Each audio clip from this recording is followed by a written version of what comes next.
Welcome, everyone. Are we up yet on the mic? Okay. Welcome, everyone. We're going to get started in just a minute, but I'm going to talk long enough for everybody to find their seats. Feel free to get refreshments. I know some people are still watching the kettle, waiting for it to boil, but take your time because it'll just be a moment, and I know we still have some folks coming in. My name is Eric C. Smith. I am the Executive Director of Freeport Historical Society. I am delighted to have you here for this program. First of all, I want to thank Wolfe's Next Center for partnering with us for this event, to have this event in the Smith Center, because where else would we have it? And I also want to thank the technical crew from the town of Freeport who's here to record this so that it can be viewed widely soon and in the future, short and distant future. This year, Freeport Historical Society has been looking back on an incredible milestone for us as an organization. The 50th anniversary of the gift of Pettengill Farm, our historic saltwater farm on the Harraseeket, the gift of Pettengill Farm to FHS by the Smith family in 1975. And next month marks that 50th anniversary on December 24th. Through our exhibits this year at the Harrington House, we've explored in greater detail than ever before the lives and stories of those who called this farm home, as well as the preservation efforts, educational programs, and community activities that have defined our stewardship over the last 50 years. We've taken a closer look at the life of the farm's last resident, Mildred Pettengill, through Elizabeth Guffey's wonderful play, Moments with Millie, which, thanks to this same technical crew, you can watch if you missed that reading on our website. So all of this has been leading to a big question. Why? Why did a couple from Philadelphia end up here on this quiet peninsula in Freeport? Why were they so captivated by this place? And why did they go through such extraordinary lengths to preserve it? I often reflect on how Freeport has a way of drawing people who come here from somewhere else and end up doing amazing things that shape this town for generations. E.B. Mallett, L.L. Bean, George Denny, Joan Benoit Samuelson, and of course, Lawrence M.C. and Eleanor Houston Smith are right up there on that list. And there is no one better to help us explore their story tonight than our presenter. It is my pleasure to introduce Catherine Snyder Smith, Kathy to most of us, a writer, editor, and public historian whose work has always centered on the connections between history, place, and community. Over more than 5 decades in Wisconsin, Washington, D.C., and here in Maine, she's shown how history lives not just in archives or monuments, but in the stories and landscapes that shape our everyday lives. Kathy started her career at the State Historical Society of Wisconsin before heading to Washington, D.C., where she served as assistant press secretary to Senator Gaylord Nelson. With a graduate degree in American Studies from George Washington University, she went on to become one of the city's leading voices for exploring its history beyond the monuments. She chaired the Historical Society of Washington, D.C., founded its journal, Washington History, and later created Cultural Tourism DC, an organization that brought hundreds of groups together to tell the stories of the city's neighborhoods through heritage trails, festivals, and public art. She has also served as a chair of the nationwide Board of Advisors to the National Trust for Historic Preservation. Kathy is the author and editor of several influential books, including Washington at Home, City of Magnificent Intentions, and she's received numerous honors for her work, among them the Visionary Historian Award from the Historical Society of Washington, D.C., the George Denny Award from the Freeport Historical Society, the L.L. Bean Community Involvement Award from the Freeport Chamber of Commerce, and this year, along with her husband Sam, who is here lurking somewhere, they earned the title Freeport's Citizens of the Year.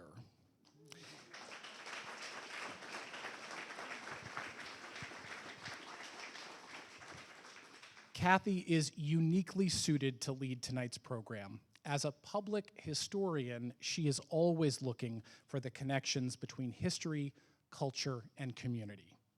And she had a front row seat as LMC and Eleanor Smith carried out some of their later preservation and conservation work here in Freeport. We're so pleased she's here to help us close out our year-long celebration of this 50th anniversary of the Smiths family gift of Pettengill Farm. Please join me in welcoming Kathy Smith.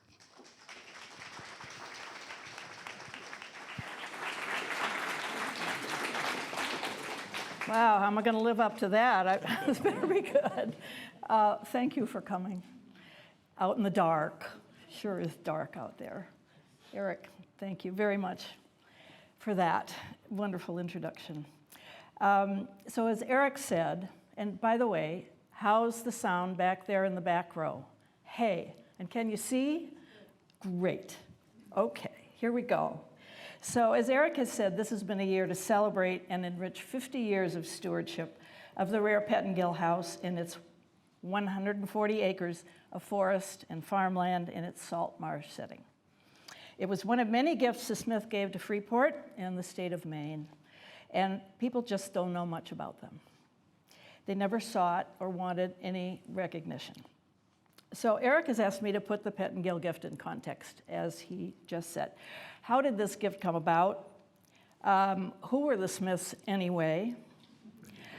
Where did they get the resources to buy land and give it away? People continue to be curious about that. What I hear most often is that LMC invented the typewriter. And that's not a bad guess, I'm going to say to the people who believe that, because there was L.C. Smith typewriter, very early one, so it's an easy mistake. Let's see if I can make this work. So the Smiths did have unusual resources, but I think what was more remarkable was their vision and how they used those resources in ways that were creative and unique. This talk's not meant to celebrate them. This family still seeks no publicity, but this talk's an opportunity to spread the word about some of what they did and what they left for us. So this is an opportunity perhaps to recognize and build on and enjoy as a community what they left. So in that vein, I hope they would approve. I have to say this is entirely comfortable for me.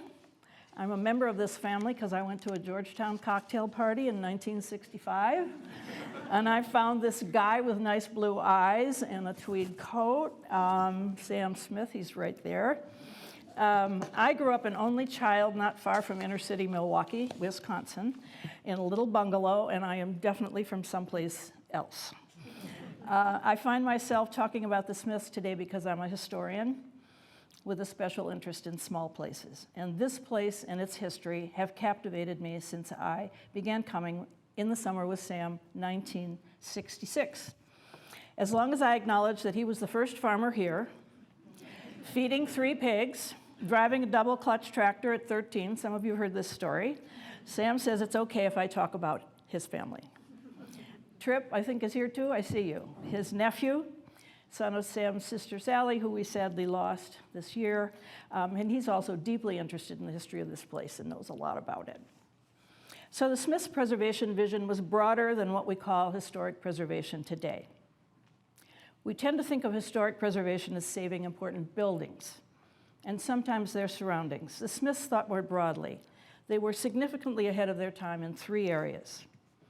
In the 1950s, they were pioneers in organic agriculture, saving old farmland while avoiding chemical fertilizers and pesticides when it was just considered eccentric and frankly a little odd. In the 1960s, they recognized the need to protect rare open space and public access to the ocean as development pressures threatened precious Maine shorelines. And in the 1970s, they were among the first to use the tools of the landmark National Historic Preservation Act to protect not only buildings, but entire landscapes, as you will see the Harraseeket estuary, that were of value in the history of Freeport and Maine. So they were bringing back farmland, protecting the environment, conserving land, saving historic buildings and landscapes, and for them it was all of a piece. And it didn't just involve spending money, but using resources they had in creative ways that others might follow. I need a little of this. So here's a little about Mr. and Mrs. Smith. It's hard for me to call them anything but that. So sometimes I'll say LMC or EHS, but that's what I need to do. So Lawrence Meredith Clemson Smith, known as Lawrence or LMC publicly, but as Sam to his friends and family, was from a Quaker family in Upper Darby outside Philadelphia. His father was a lawyer. His mother was an avid gardener and heavily involved in the women's suffrage movement. Her son was known to take her on her rounds. LMC's family had been in Pennsylvania since the time of Penn himself. It prospered, but with no great wealth. He studied at Oxford University in England, and then he returned to law school at Penn.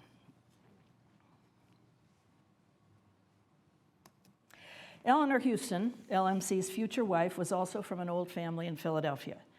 I may refer to her, as I said, sometimes as EHS. It was the initials used in the family. She had the good fortune to be the granddaughter of a mid-19th century entrepreneur who rose to riches as a trustee and transportation expert of the Pennsylvania Railroad. That's where the resources came from.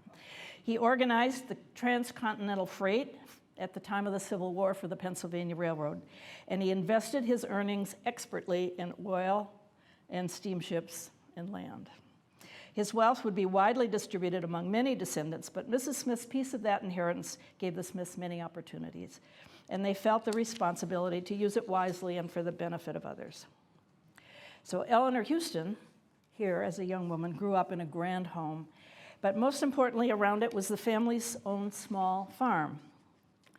Fields and woods and gardens that rolled down to the Wissahickon Creek. Some of you who know Philadelphia might know the Wissahickon.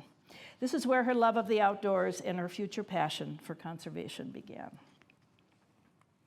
So Lawrence M.C. and Eleanor Houston married in 1933, and they took a very different path than might be expected. Shocking her conservative father, Eleanor Houston and her new husband began their married life in Washington, D.C., deeply involved in President Roosevelt's New Deal. Here they're looking very formal in their D.C. home. LMC played major roles in the Securities and Exchange Commission. He then became Assistant Attorney General in the Justice Department and went on to major purchasing missions for the military in World War II. After the war, the Smiths returned to Philadelphia. Some conservative families never invited them over again, where they both became involved in the civic life of the city. It's notable that they chose this pre-Civil War Gothic revival home in historic Germantown. Significant for understanding their preservation initiatives in Maine, they invested in protecting the early architecture of Philadelphia's Society Hill, which was among the first urban historic preservation movements in America. I cut this out for time, but I just have to tell you that their downstairs bathroom was about the Battle of Germantown with original maps and original prints and little soldiers of all kinds in glass cases. So LMC founded the city's first and only classical music station, WFLN. He was a longtime trustee of the Philadelphia Museum of Art. He was active in civic and business affairs also. He was chair of the Philadelphia Board of Trade and Conventions, an officer of the local and the National Americans for Democratic Action, and active in the city's Human Relations Commission and the Housing Association. Here is Mrs. Smith at the Schuylkill Valley Nature Center groundbreaking. She worked with her sister Margaret and LMC to create this nature center and donated 500 acres of land within the boundary of Philadelphia to do so. It continues as the Schuylkill Center for Environmental Education. So while they were doing all this in Philadelphia, they had a parallel life in long summers in Maine on Wolfe's Neck. So here's a sales brochure. Almost immediately after their return to Philadelphia from Washington, and I'm sorry, you probably can't read it, but I'll tell you something about what's on it. They decided they would like to find a summer place in Maine. Mrs. Smith had spent childhood summers on nearby Clabbert Island, some of you may know, where in 1899 her father, Samuel Frederick Houston, had built the large summer home that still stands there today. The story goes that a relative sent them this brochure as a joke, a sales brochure for a big house with pillars in the middle of the woods in Freeport. Here it is. Among other ideas, I'll say the brochure suggested the place was, quote, suitable for an institution. Well, they now had 5 children, household staff, and many relatives and friends they were sure would visit, and they decided they might qualify for an institution.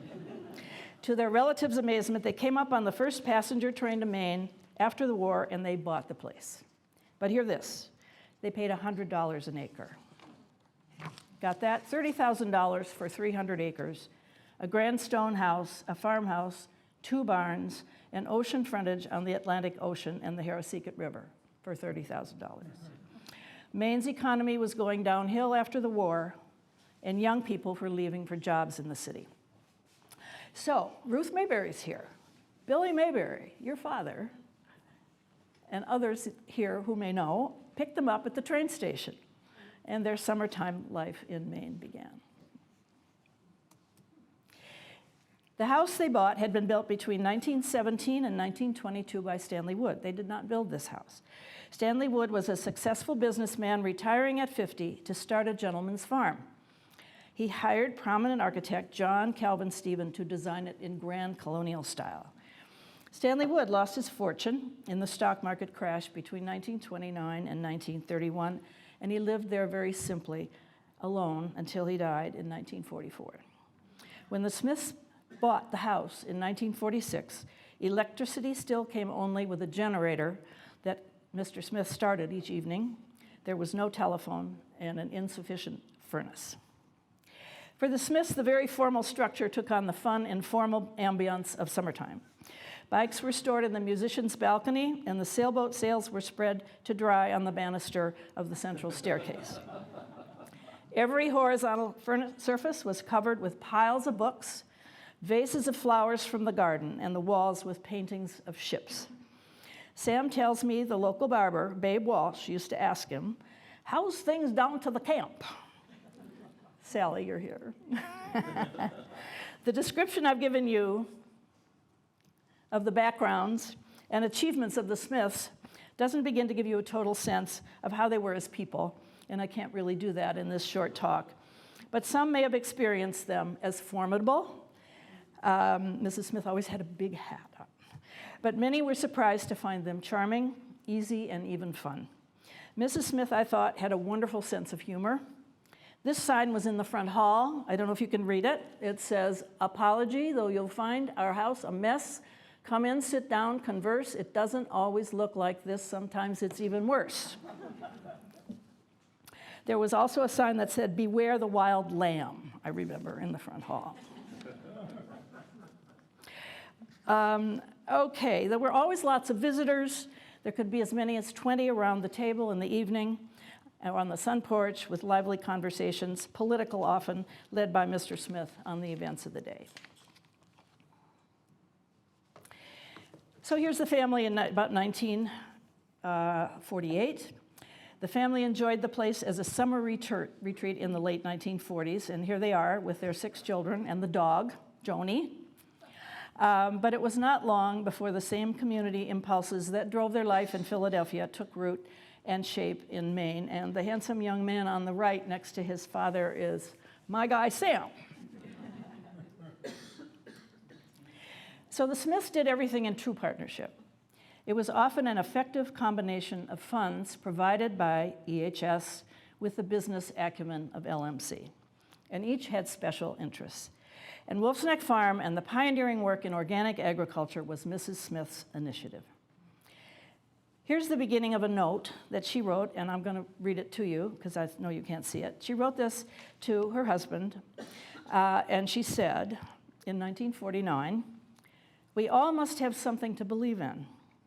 I believe in the land. It's God's good earth given to us to use for the best of its and our abilities." I don't know if you can see, but her typing was never the greatest. "We own a small corner of it now, and I feel dreadfully that we are not making something of it, making it produce something to help the world along." So here's the bottom of it. Again, I'll tell you what it says. Somehow she'd learned about the pioneering figure in organic agriculture in America, Louis Bromfield. Not well known, but really important. He started bringing back an old farm in Ohio in the late 1930s with a focus on natural methods of improving the soil. She had his books. At the bottom of this page, she wrote, "I've had thoughts like this since first reading Pleasant Valley at 2:30 a.m. This is the book. I have it. As I read the preface to Malabar Farm, which is another of his books, I feel more that it's in my system," she's writing. "So I've written my thoughts to you, LMC, for you to meditate on. I just don't feel I can look forward to having the cash roll in later without doing something for the world on my own," meaning, of course, with your help. Now, what do you think of all this? That was often a way that they would communicate. I think this is the founding document of the farm and of what the Smiths did in Maine. So she also says here that they'd come to know James Mann, and his family had been in the area about 300 years. And Mrs. Smith thought him the ideal person to help them get started. And that is a note here that many of you can't read, but John, his son, is here tonight, and it's so great to be continuing that family relationship. So EHS began in 1949, becoming an early member of the Cumberland County Soil Conservation District, doing award-winning work in soil conservation. In 1953, the couple bought their first organic black Angus cattle, and in 1954, the Brunswick Times-Record, seen here, announced the birth of Wolfe's Neck Farm, and its lead pointed out that it had been started by a woman. Amazing. The picture here of LMC holding a calf, if you can see up on top, identified him as administrative assistant. But he was soon a full partner in every respect. Sally had a copy of this picture hanging in her house, and she always said, "You know, I never held a calf again. I never saw him hold an animal after that." The organic farm idea was at the heart of Mrs. Smith's conservation vision. She was an early environmentalist. A still unknown woman named Rachel Carson came to talk at the Smiths' house in 1955, with those forming one of the first state chapters of the Nature Conservancy. Mrs. Smith later went on the national board, serving 2 terms, and Carson's groundbreaking book, Silent Spring, would not come out until 1962. The Smiths were truly ahead of their time. LMC experimented with cost-saving methods, like feeding the cattle in bunkers instead of paying for fencing. He created partnerships with older farmers in the neighborhood, like Horace Mann, seen here with him, John Mann's grandfather, in ways that kept I couldn't hear, I'm sorry, but I hope it was good, in ways that kept older small farms in business.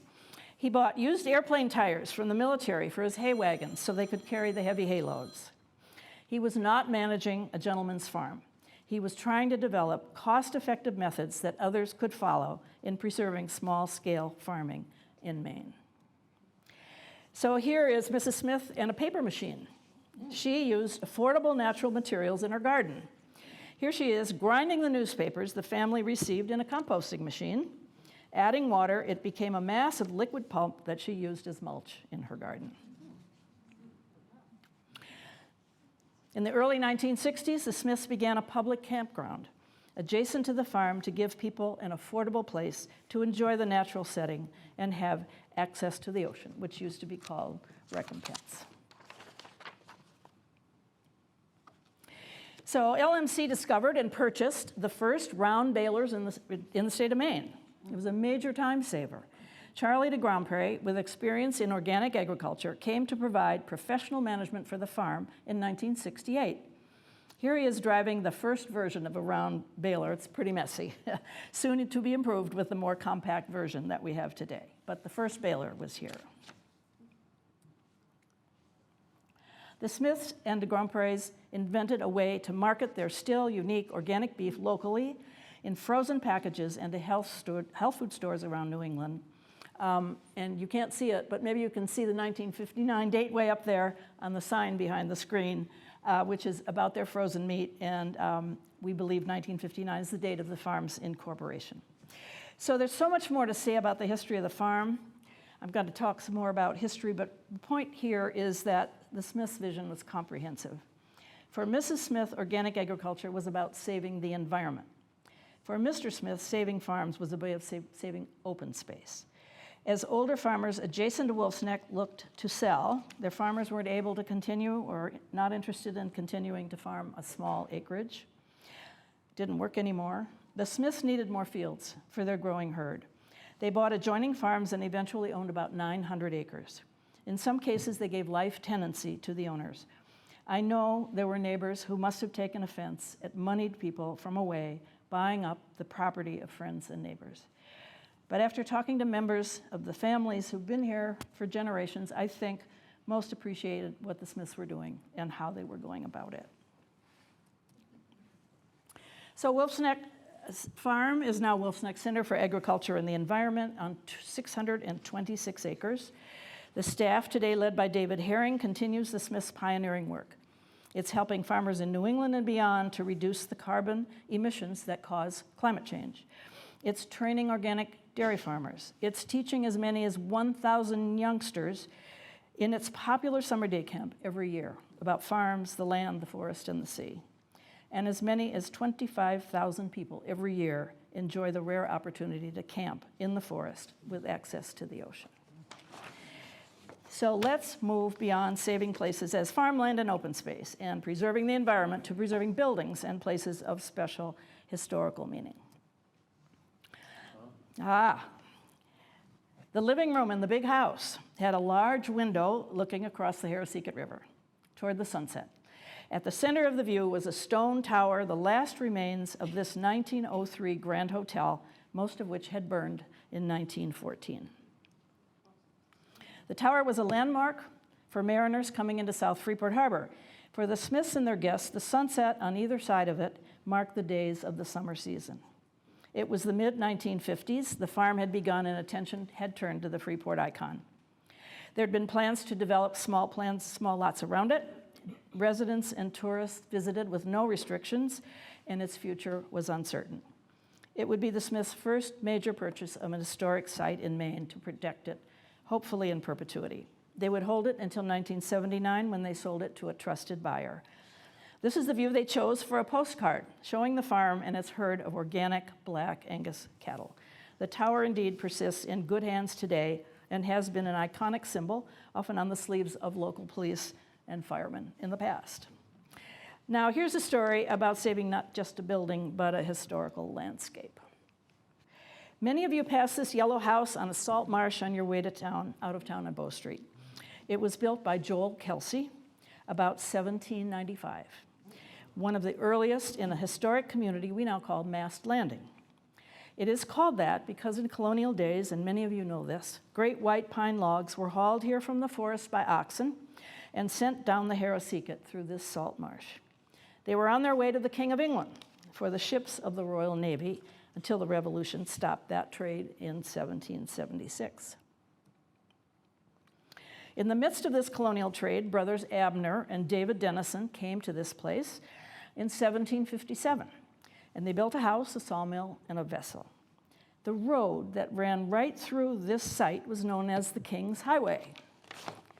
The only through route from Boston to Machias, Maine, maybe there was another, but that's what they say, the only route from Boston to Machias, Maine. It was built by the British to fight the French coming from the north. That's right there, the King's Highway, the remnants of it. By 1802, the family had a set of grist, fulling, and sawmills here, and one of them was 4 stories tall. The community that grew up around the mills, seen here, right where Bow Street meets Flying Point at the Salt Marsh, about 1880, came to include wharves, a small shipyard, 2 brickyards, a shoe shop, a blacksmith shop, a schoolhouse, and a tavern that was also a boarding house. And at least 3 of these buildings, I'm going to see whether this is going to work. At least 3 of these buildings are here today. Here's Joel Kelsey over here. You can't really see him. He's kind of behind a couple buildings. Here's the Coffin House, David Coffin's house. Here's the yellow house that's up there looking from the hill down to the marsh, although the road went right in front of that house at the time. Other original houses like this one remain in a little community unchanged on Old Mast Landing Road. The houses there date from the 1790s to the early 1800s, and it's pretty undisturbed. So Mr. Smith was fascinated by the history of this place. I know he researched Mass and he wrote about it. And then he talked to a local friend, Ned Coffin, about it. And old-timers here know about Ned Coffin. He ran the hardware store in town. He'd grown up at Mast Landing, and he wrote for the local paper as the old eel Skinner. Poetry, too, I think. When Hurricane Edna wiped out the bridge to the historic home once occupied by the miller, the house was in danger. The Smiths offered to buy it to save the town the expense of building a road to one house. Thanks to David Coffin for helping me figure this out. That decision led Mr. Coffin and Mr. Smith to work together to take bigger steps to preserve the rich history here. The Smiths eventually purchased about 140 acres with plans to preserve the house as a museum and to reconstruct one of the mills and to save the natural landscape and the mill site. Alas, Mr. Coffin's sudden passing in 1965 sadly ended that dream. By the way, a 9-year-old, were you 9, David? David Coffin thought to take this picture with his Brownie camera of the bridge that wiped out. What the Smiths did make happen here was the preservation of a historic landscape and the mill site. In 1966, the Smiths gave the 140 acres they'd acquired to Maine Audubon for a bird sanctuary. Today, it includes the remains of the 150-foot mill dam you see here, the mill stream, the miller's house, and traces of the King's Highway. Trails lead through the woods and along the stream to this dramatic mill site. David is the keeper of this history, David Coffin. He also himself cleared this area recently of debris and overgrowth, or we wouldn't even be able to see it. I would say this is a town treasure that few know about or have visited, and its full potential is unrealized. It may have been that the Smiths' attention to Mast Landing made them aware of brother and sister Mildred and Frank Pettengill. They were living not far away in a saltbox house on a salt marsh in farmland and woods undisturbed since the 19th century. They'd lived here since they were born in 1880 and 1882. And they had farmed it their entire lives in a 19th century manner, never any mechanical tools. You see Frank here plowing the old way. The house never had any improvements. No electricity, no running water, no indoor bathroom, no heat except fireplaces and a kerosene stove in the kitchen. Frank was not well in 1959, and Mildred was 77, and their farm was becoming unmanageable. It was 1959, and the purchase of Mast Landing was just completed. Seeing the unique natural and historical character of this saltwater farm and the tenuous situation of the Pettengills, the Smiths offered to purchase the property, giving them life tenancy. Here's a rare photograph of Mr. Smith and Mildred Pettengill. David Emery is here. Did you take this picture? I think you took this picture. I didn't take the picture. But you gave it to me. Thank you. Elizabeth Guffey, who's also here, has just studied Millie carefully to write a new play about her, and she believes that Mildred, or Millie, must have seen the Smiths' offer as a welcome way to preserve the place that she had cared for all her life. The sale went ahead. Frank died the next year in 1960, and Millie, as everyone knew her, lived there at least part-time till 1970. As you've heard from Eric, in 1975, the Smiths gave the house and the farm, eventually with about 140 acres, to the Freeport Historical Society. The Society's been a generous and attentive steward of this remarkable place for 50 years. Thank you. The place is unique in that it saves in entirety the record of a 19th century homestead. No grandeur. It's not a rich person's mansion. It's just folk. It's rare. I don't know that there's another place like this on the East Coast because they're not the places that get saved. The site, perhaps more than any other, represents the saving of a place rich in all the aspects of beauty and meaning that the Smiths' integrated vision sought. Agricultural history with its historic farmhouse unchanged and its setting in a farm landscape complete with salt marsh intact, its wooded trails a place of beauty and recreation today. Some of you will recognize this. This is a story that continues the Smiths' passion for saving places of natural beauty and public access to the ocean. This is Popham Beach. In the late 1950s, at the same time they were involved at Mast Landing and Pettengill Farm, the Smiths became aware of development threats and to public access of this beautiful place.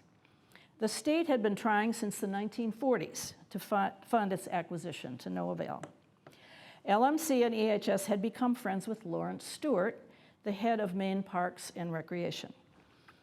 They offered quietly to purchase the property on the shore and hold it until the state would authorize the money and buy it back from them with no interest. The Smiths purchased almost 200 acres on the ocean between 1960 and 1963. In 1968, the legislature finally authorized public funds, and the state bought the acreage for what the Smiths had paid. The difference between their purchase price and the much higher current value they made a gift to the state. And they got a tax break, right?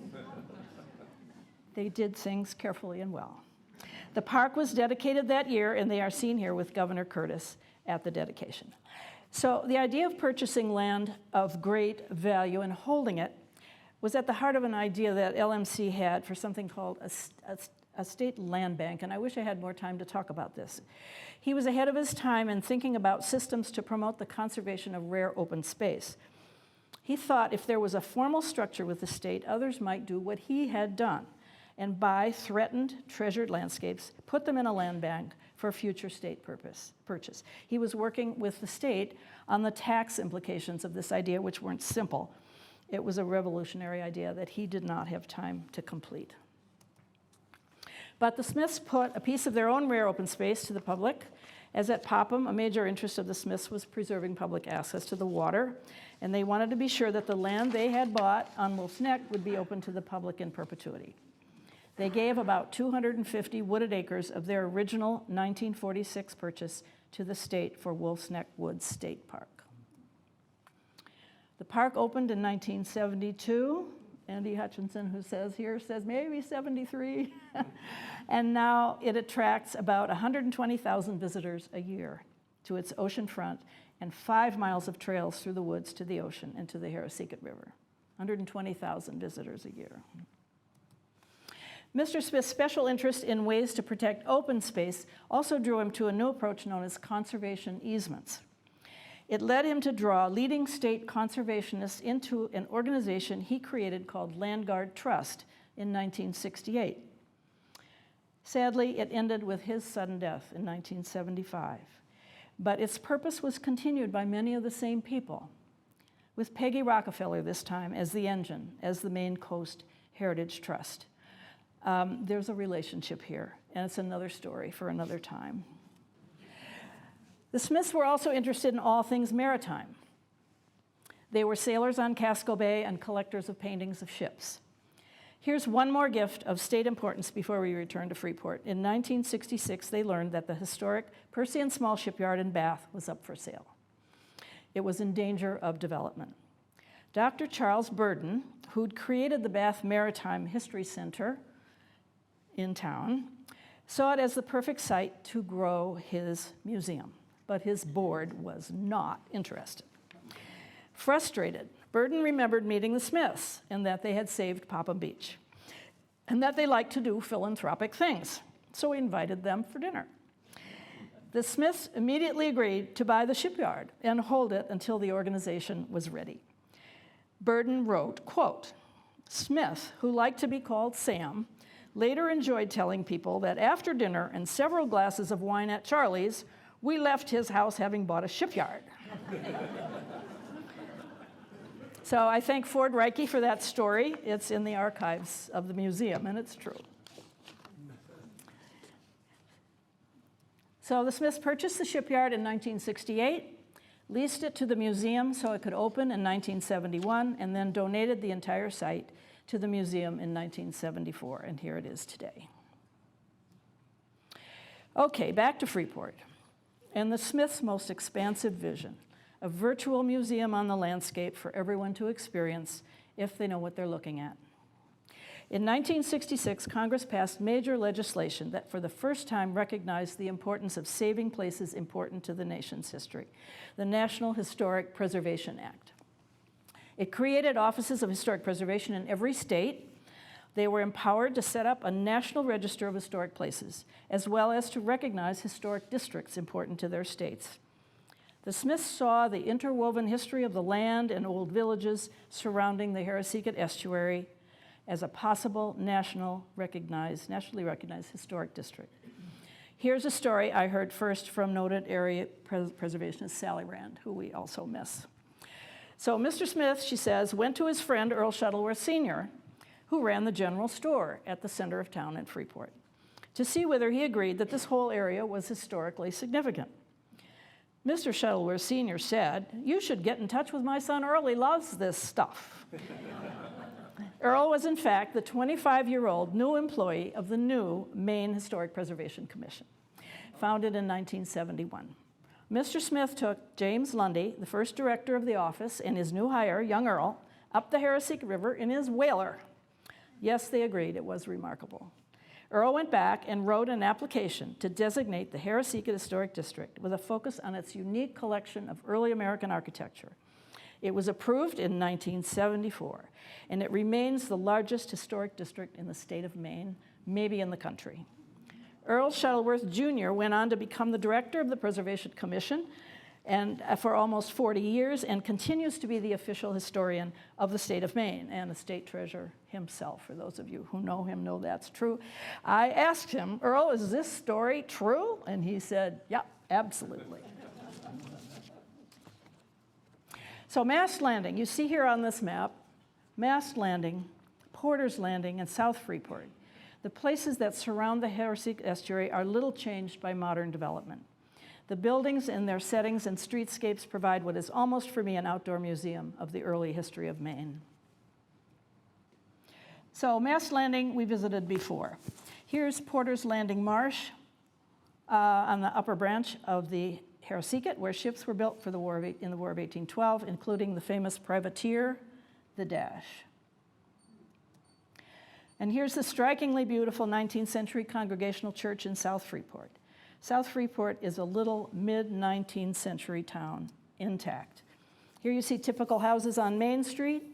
The village's Greek Revival architecture dates from the 1840s and 1850s, just after the town road was extended from Porter's Landing and access to the deeper water here about 1839. It became home to 5 shipyards, turning out vessels that sailed the world. The family history of Jim Cram, who's also here tonight, goes deep in this community. And he, like members of other families in Freeport, is engaged in researching and saving it. I have to say, as are David Coffin and John Mann, and I don't know if Gloria de Grandpré is here, and her sisters and others in this room, my own work would be impossible without you folks from here sharing your work and your history, and I really appreciate it. So the architecture, landscapes, and streetscapes of all the Harraseeket Historic District are amazingly untouched by modern development, and a treasure. I'm going to finish by going back to where we started, and we're getting to the end, with the land that is now the farm of Wolfe's Neck Center and the State Park. Because while the Smiths were saving open space and saving farmland and access to the water right here, they were also saving a landscape and buildings rich in Maine history, layers of Maine history from prehistoric times to today. So here's a fast, impressionistic view of what's right here on the farm and the park. The jagged and smooth rocks that line the shore are among the oldest exposed rocks in the world. A visual record of about 450 million years of continental drift. Just one example, the stair-like formation that marks the birth of the Atlantic Ocean. the separation of Europe and America. These stone tools of the Wabanaki people were found in the state park. They've been identified by Native people as gougers, used to work wood and perhaps prepare fish, and they're dated about 4,000 years old. There's so much to be learned right here about a culture whose land this was for about 13,000 years before Europeans came and just took it. There are major sites of Abenaki presence nearby. The Abenaki are the local tribe of the Wabanaki Nation here. It's a priority of Wolfe's Neck Center to bring Wabanaki people here to begin to understand more about the rich history that precedes us in this place. So while hard to see, the trees at the center of this photo are growing in the cellar hole of a 1777 house. Mary Aldrich, who lived here with her husband and 14 children in the woods, was the great-great-granddaughter of the first settlers of Wolfe's Neck, Thomas and Ann Shepherd. They came here in the 1650s. Her grandmother, Mary Aldrich's grandmother, had married Captain Henry Wolfe, of Cornwall, England, thus the name of the neck. 7 generations of this family farmed most of the neck for almost 250 years, which is why it is the same land that the Smiths eventually bought from Stanley Wood. It's the same 300 acres. The remains of the Aldrich stone walls are in the park and all around the area. The headquarters of Wolfe's Neck Center in the farmhouse right next to us. The earliest part of that house on the left was built by the family of Jacob Anderson, members of the first group of Ulster Scots to come from Northern Ireland to America in the early 1700s. The farmland you see out these windows and that you can't see in the dark tonight was first cleared by Jacob Anderson in the 1770s, and it's still farmland. The Ulster Scots were encouraged to come to this area, and this is a shock for me to learn, and maybe for you, by the Puritan leadership in Boston to fight, to be a buffer for them between the French and their native allies coming from the north in Nova Scotia. This land right here was a borderland in almost 100 years of war over land between 3 nations, the Wabanaki Nation trying to protect its homeland, and the English and French who were at war trying to take it. One of the last deadly encounters happened right here on the farm, and it's where John Mann stands. His ancestors were the victims in 1765. So with archaeologist Pam Crane, seen here with her sister, and a team of volunteers, Ruth Mayberry's here working on that too, he's exploring the Ulster Scot community here and across Maine. It's important work. Their story has almost been totally left out of the history books. There are opportunities here to learn more about the history of farming in Maine, the kind of one-crop commercial hay farming that E.B. Mallet Jr. did out of this big 1890 post and beam barn. Many of you know it from the town farm-to-table dinners. And the family subsistence farms, like this one of Bill Banter, here at the corner of Burnett and Wolfe Neck Roads. He had a poultry operation out of this house in this Wolfe's Neck Center farmhouse, and it now houses the center's dairy interns. Lastly, this saltbox house on the farm at Wolfe's Neck Center provides an opportunity to tell another story. Coming to the end.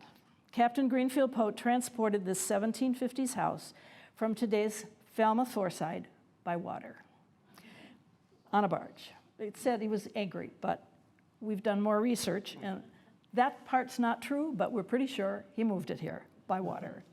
Here's a story of maritime shipping and saltwater farming just after the American Revolution.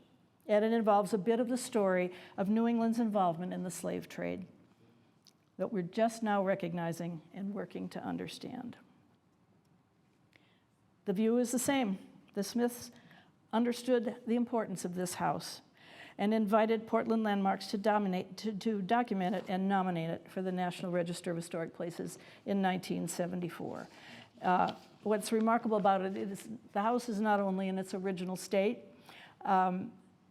except there's a modern 1850s stove in there. Otherwise, was as it was built, and it stands in the midst of the environment in which it was built. The view is the same. Here's the view out the window today. So I started this talk saying I didn't mean this to be a celebration of the Smiths, but rather to recognize their work and what they've left us. And I'd like to go back that real short in a very specific way.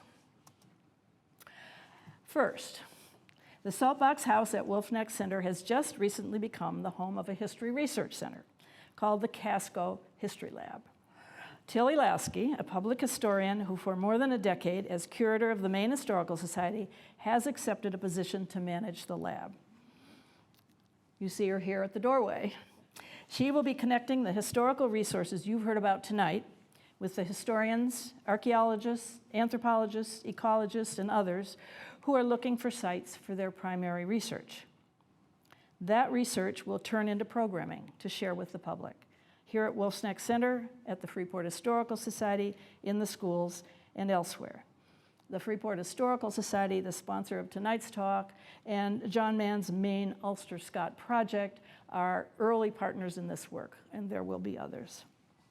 So, Tilly, we're glad you're here and excited, and there she is. Find her afterwards and say hello. Perfect person for this work. Okay, last, here's the other opportunity I see. Connecting it all. The farm, the park, the ocean, and downtown.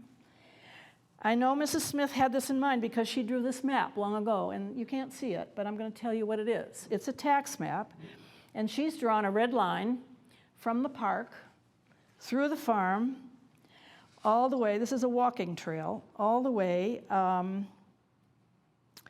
to the Pettengill House and Farm and Mast Landing, which are really across the road. They're 140 acres each, and they're right across the road from each other.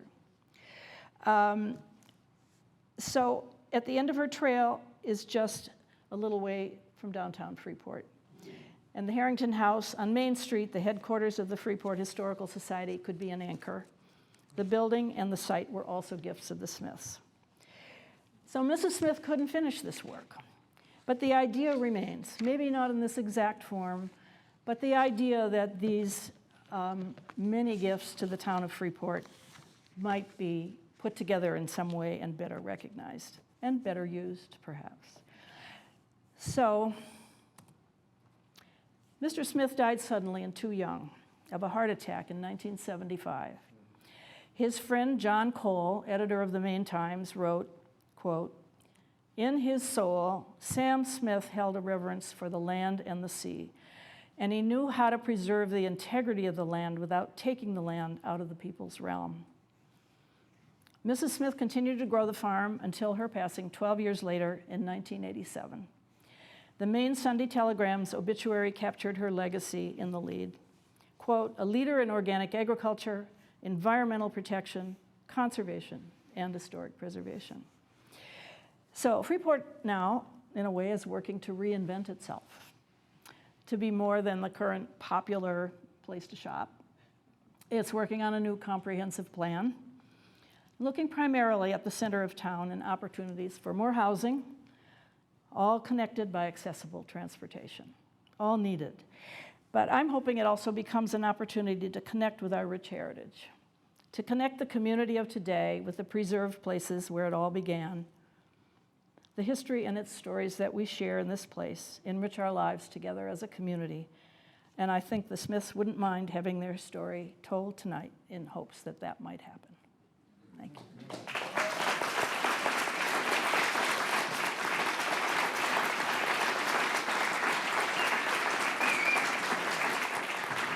Thank you. Thank you.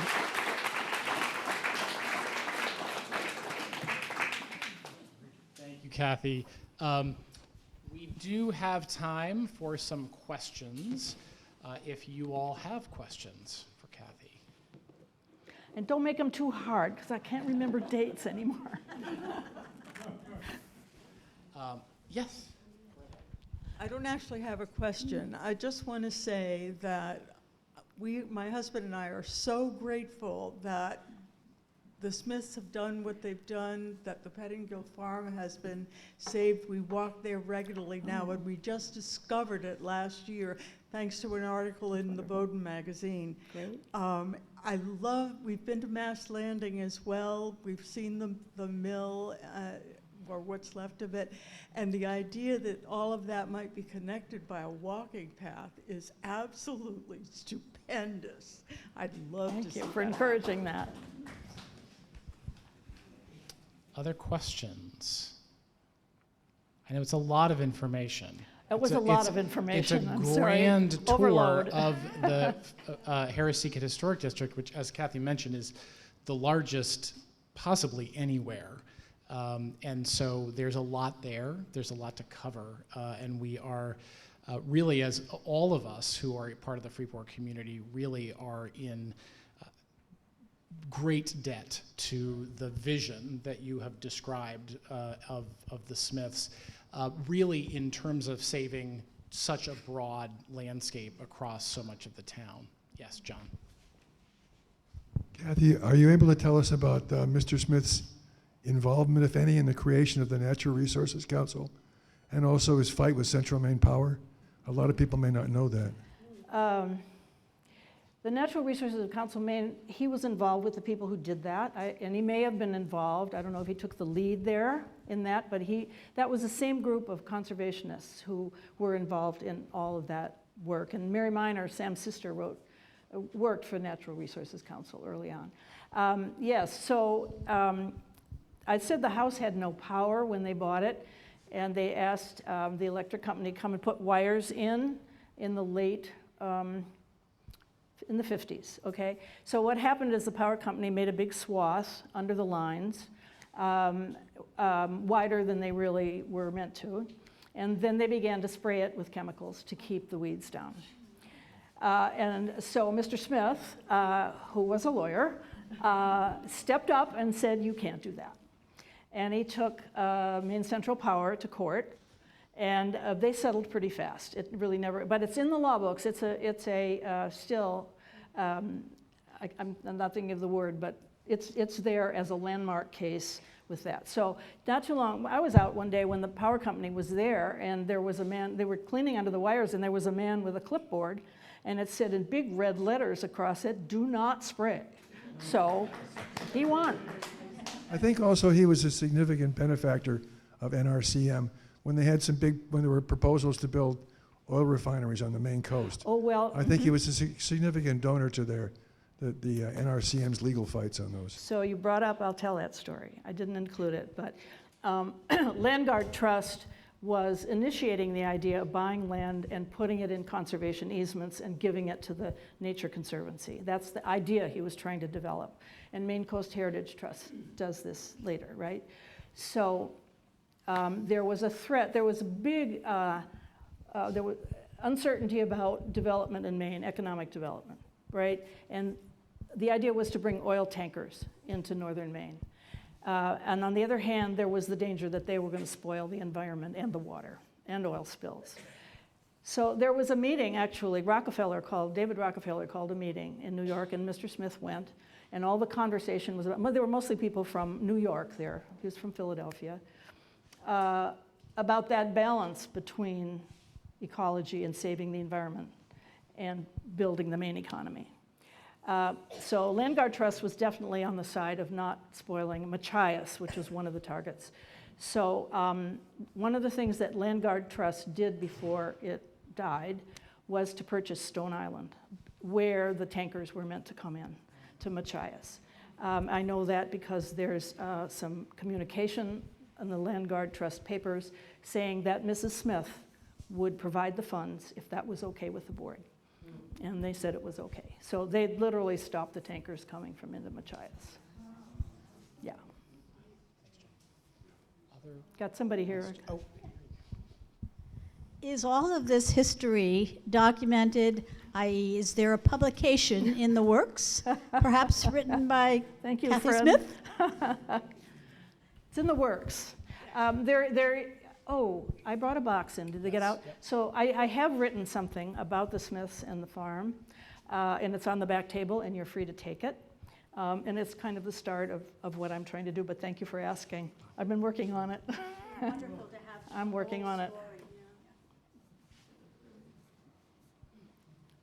I think people may be tired and ready to They go may home be. in It's the dark. been a long week. It's been a long evening. Thank you, Kathy, for putting all of this together.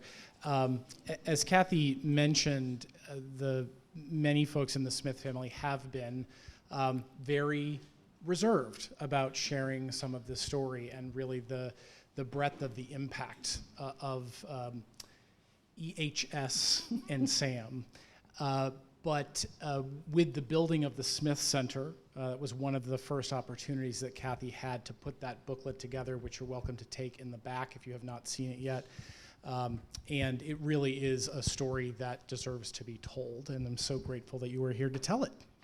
Thank you for asking. And for the Historical Society, we're looking forward, as we look to the next 50 years at Pettengill Farm, to continuing to partner with other organizations like Wolfe's Next Center, like Casco History Lab, to think about how do we bring these resources together so that history is not just in our very nice archival storage vault on Main Street, but out in the community and places that you can go and experience and be surrounded by the history, because we have so much opportunity to do that. So thank you, Kathy, and thank Thanks all for of you. listening to all that. Thank you.